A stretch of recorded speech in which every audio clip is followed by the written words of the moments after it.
Kembali di Fakta 62, beberapa kesaksian warga mengungkap kenapa bisa berada di kawasan tempat pemusnahan amunisi yang berujung tragedi. Disebut mereka memang dipekerjakan.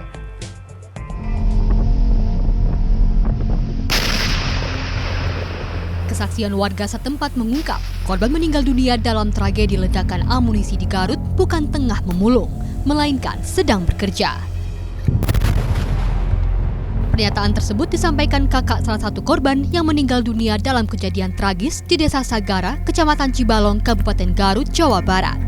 Aktivitas di lokasi kejadian bukan upaya pengumpulan logam bekas secara ilegal. Ia bersama warga lain dipekerjakan secara harian untuk membantu proses pembongkaran peluru dan selongsong amunisi yang akan dimusnahkan. Dapat upahnya bagaimana? Kalau upah Pak, nggak tahu ya ke sananya. Mungkin kalau ke saya dari adik saya cuma 150.000 sehari. Sehari. Iya. Tiap hari. Tiap hari. Jadi Bapak dapat 150.000 Iya. sehari tiap hari. Tugas Bapak apa? Tugas. Kebetulan saya ngebuka amunisi yang. Pernyataan tersebut mencuat di tengah simpang siurnya informasi soal keberadaan warga sipil di lokasi militer saat peristiwa ledakan terjadi. Aktivitas warga yang terlihat dalam video viral, di mana sejumlah pemotor masuk ke lokasi tak lama setelah ledakan pertama memang benar terjadi. Namun, itu merupakan momen yang berbeda. Saya minta pertanggungjawaban mungkin karena bapak saya di situ bukan seperti yang orang-orang pikirin. Bapak saya bukan mulung. Bapak saya di situ kerja sama teman. Disebut sudah berlangsung beberapa kali sebelumnya. Dalam setiap proyek pemusnahan, warga seperti dirinya dipanggil untuk membantu membongkar bagian-bagian amunisi.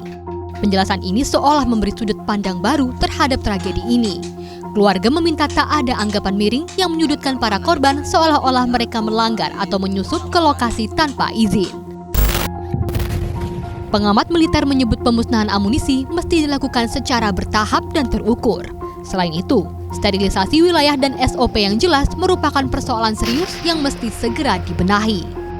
Ini kan prosedur standar di lingkungan militer ya untuk meniadakan resiko penyimpanan amunisi yang sudah tidak layak tadi ya, baik karena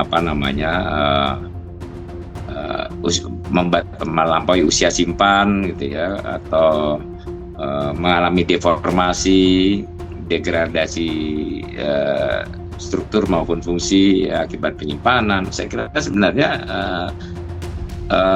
sudah diatur dengan SOP atau protokol yang ketat gitu ya. Misalnya ya penilaian kelayakan teknis oleh tim peralatan gitu ya. Penentuan lokasi pemusnahan yang jauh dari pemukiman ya, yang radiusnya saya kira diatur tergantung juga pada jenis amunisi yang dimusnahkan gitu ya. Dengan pemusnahan itu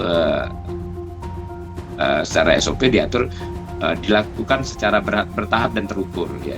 Bukan dalam jumlah besar sekaligus, yang tentunya ini penting untuk menghindari potensi ledakan berantai.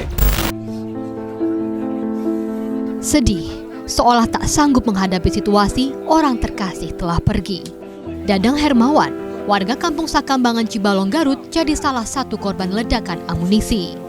Tak sanggup menanggung kesedihan yang mendalam, istri dan juga adik korban sampai jatuh pingsan saat pertama kali melihat kondisi korban. Usai proses identifikasi, korban lalu dibawa ke rumah duka untuk disolatkan.